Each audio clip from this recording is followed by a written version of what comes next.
Bonjour Christelle Caillot. Bonjour Bruno, bonjour à tous. Ce matin, parlons de la situation des hôpitaux en France et en particulier de celui du Mans avec un syndicaliste qui prend sa retraite. Oui, Philippe Kéravec, ancien secrétaire de la CGT Santé. Il revient ce matin sur ses 40 ans de syndicalisme à l'hôpital du Mans. Bonjour. Bonjour. Avant de revenir sur cet aspect syndical, je vais quand même rappeler que vous étiez manipulateur radio à l'hôpital. C'est un secteur qui a vu d'énormes évolutions en 40 ans. Qu'est-ce qui vous a le plus marqué, vous, sur ces 40 années au niveau technologie ? On est passé de ce qu'on appelait la radiologie traditionnelle à l'imagerie en coupe. Moi, j'ai vu apparaître en 2003 le premier scanner à l'hôpital.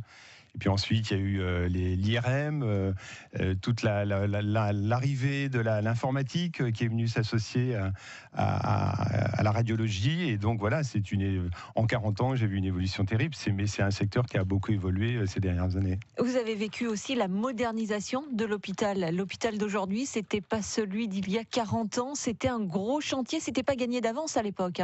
Mais non, c'était une structure pavillonnaire qui s'est beaucoup modifiée ces derniers temps. Et là aussi, 2003, c'était l'ouverture du Fontenoy, et puis après il y a eu tous les autres services qui sont venus s'ouvrir, Claude Monet, la pédiatrie, Aliénor, toute la gériatrie dont on vous faisait référence tout à l'heure.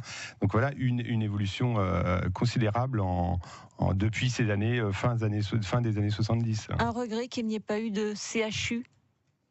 C'est-à-dire que oui, peut-être qu'on a loupé le coche à un moment donné. Bon, en même temps, je pense que l'hôpital a une grosse activité. C'est un des plus gros hôpitaux de France. Et donc, voilà, je pense qu'il répond aussi aux besoins de la population sartoise et environnante.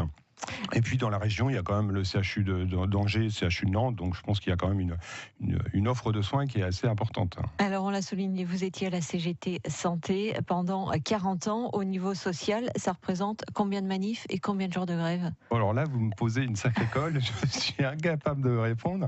Non, c'est une expérience considérable, c'est beaucoup de luttes locales, beaucoup de luttes nationales, départementales, une expérience des défenses individuelles, des défenses collectives. Les principales luttes, c'était quoi ? Qu'est-ce qui vous a le plus marqué en 40 ans ? Moi, je pense que c'est 95, le plan Juppé.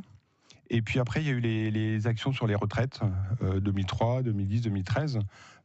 Voilà, je pense que. Et puis il y a eu la réduction du temps de travail aussi. Les 35 heures. Les 35 heures, qui n'était pas, c'était pas une mince affaire à l'époque. France Bleu Maine, il est 7h50. Philippe Kéravec, ancien secrétaire de la CGT Santé en Sarthe, et ce matin, l'invité de France Bleu Maine. Aujourd'hui, mobilisation nationale des personnels des EHPAD qui accueillent des personnes âgées qui disent qu'ils n'ont plus assez de moyens, assez de temps pour les patients. C'est le même constat à l'hôpital ? Et oui, mais malheureusement, c'est ce qu'on vit un petit peu partout, que ce soit à l'hôpital ou dans les EHPAD du département et nationalement. Et je pense que ça va être une grosse une action qui va être énormément suivie, d'autant qu'on fait appel aussi aux usagers, puisque aujourd'hui, ça touche les conditions de travail des personnels, mais également la prise en charge pour quand on a un membre de notre famille, un résident dans ces structures. Aujourd'hui, on entend souvent vos collègues, vous-même, vous l'avez dit à plusieurs reprises, il faut défendre l'hôpital public. Ça veut dire quoi exactement pour vous ? Ça veut dire qu'il y a une multitude de réformes qui se sont additionnées les unes les autres ces dernières années, et à chaque fois, il y a une remise en cause de ce qu'on conçoit comme le service public hospitalier, c'est-à-dire l'offre de soins.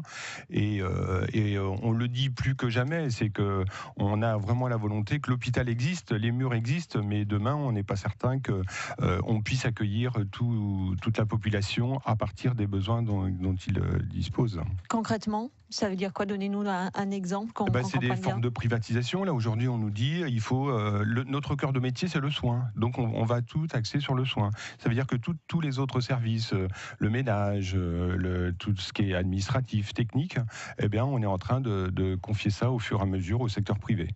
Et on va demander de plus en plus au personnel, aux usagers de payer.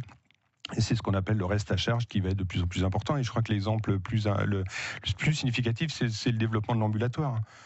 Aujourd'hui, la ministre annonce qu'il faut que demain, il faudra qu'il y ait 7 patients sur 10 qui rentrent le matin, qui ressortent le soir, quelle que soit l'opération qu'il aura à subir. Et voilà, ça veut dire que derrière, les gens sortiront le soir. Est-ce qu'ils seront en capacité de rentrer chez eux en fonction de l'âge qu'ils ont? On envisage de mettre en place des hôtels hospitaliers.